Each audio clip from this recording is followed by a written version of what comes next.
Igande honetan, uztailaren 19an, Bergarako oso egun berezia biziko dau. Euskal Herri osoko 200 herri ingurutako alkate eta udal ordezkariak elkartuko gara gure herrixan, foruen abolizioan 150. urteurrena eta Bergaran sortutako alkate mugimenduaren 50. urteurrena gogoratzeko. Beraz, lehenengo eta behin, ongi etorria eman nahiko notzeke Euskal Herriko txoko ezberdinetatik iritsiko zaten herritxar eta udal ordezkari guztiei.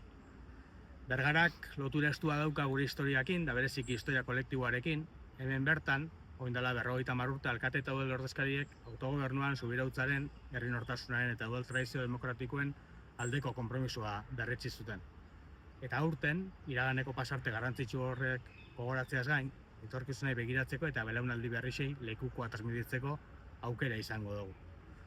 Ekitaldiak gure historiaren oroimenari eta etorkizuneko konpromisoei aitortza egingo dotze.